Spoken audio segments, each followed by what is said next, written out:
Alors nous sommes sur la commune de la Chapelle-sur-Erdre, juste au nord de Nantes, à Touché-Nantes. Et je suis arrivé un petit peu là par hasard. Je cherchais à me réinstaller en maraîchage biologique et en visitant le secteur, rapidement j'étais mis en relation avec les réseaux de la Chapelle-sur-Erdre du Nantes Métropole.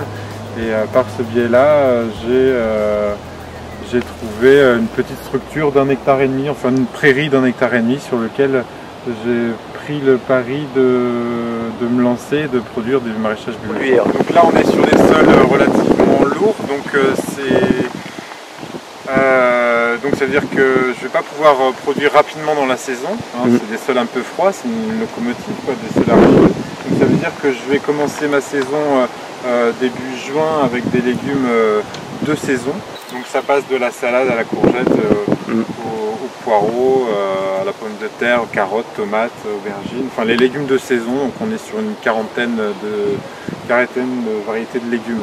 Pour la distribution, tout est assez local, dans le sens où je ne fais pas 10 km non plus pour livrer les légumes.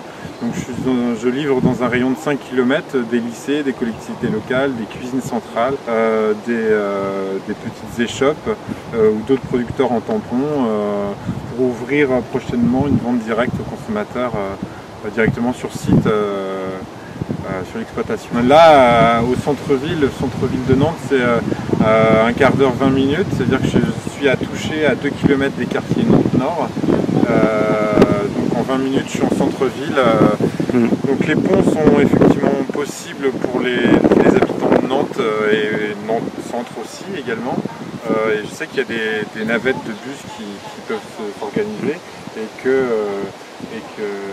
qu'en tout cas le consommateur sache en tout cas où est-ce que c'est produit, et à savoir à 2 pas de chez lui.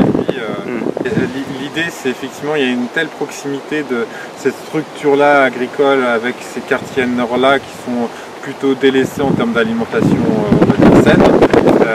L'idée c'est de créer justement ces partenariats-là au travers soit d'activités de jardinage, soit au travers de visites, soit au travers de ponts qui pourraient se créer entre le consommateur et le producteur sous forme d'ateliers d'entraide pour telle ou telle chose, ou revalorisation de légumes invendus qui aurait pour destination non pas de finir au compost, mais plutôt dans les assiettes des gens.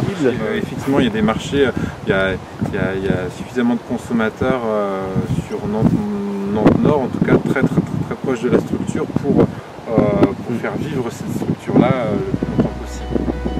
Écoute Thomas, merci beaucoup. Et on sera de retour, j'espère.